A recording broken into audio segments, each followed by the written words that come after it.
After months surrounded by water, how would Noah know that danger was finally over? The storm had passed, but Noah's journey was not finished. The rain had stopped, and the violent sound against the ark's roof had faded. Yet outside the small window, water still stretched toward every horizon. Genesis says that God remembered Noah, his family, and every living creature with them. This did not mean God had forgotten them. In the Bible, to remember often means to turn with faithful care and act on a promise. God sent a wind across the earth. The springs of the deep were closed, the rain was restrained, and the waters began to recede. Slowly, the ark stopped drifting. On the mountains of Ararat, the enormous vessel came to rest. The family could feel the change beneath their feet, but they still could not simply walk outside. Water covered the land, and the world beyond the timber walls remained uncertain. Genesis carefully marks the passing months because this rescue was not completed in one dramatic moment. Noah's family had lived inside the ark through long weeks of storm, drifting, and silence.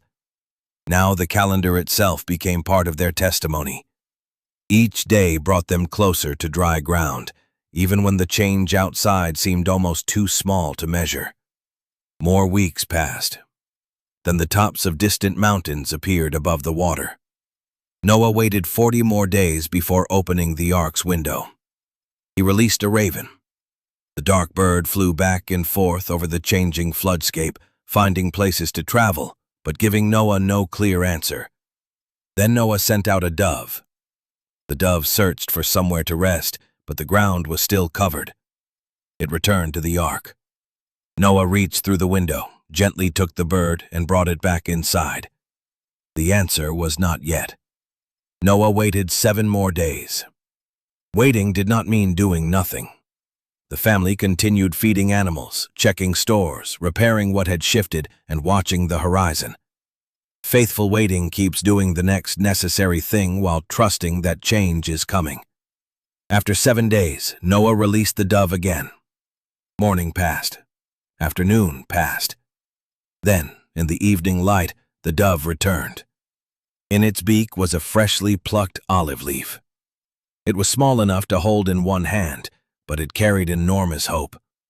Somewhere beyond the ark, water had fallen far enough for new growth to appear. The storm had not erased every sign of life. The earth was beginning again. Noah understood that the waters had receded. Still, he did not force the door open. He waited another 7 days and sent out the dove once more. This time it did not return.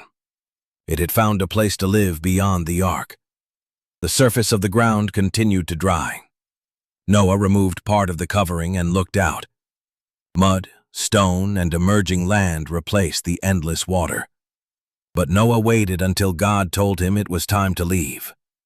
At last, the command came. Noah, his wife, his sons, their wives, and every creature could come out.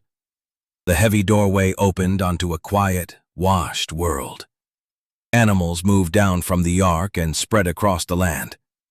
Noah's family stepped onto solid ground after many months inside. The air, the space, and even the simple feeling of earth beneath their feet must have seemed new. Noah's first recorded act was worship. He built an altar and gave thanks to the God who had carried them through judgment, danger, and a long season of waiting. The story does not say that waiting was easy. It shows that rescue can unfold in stages.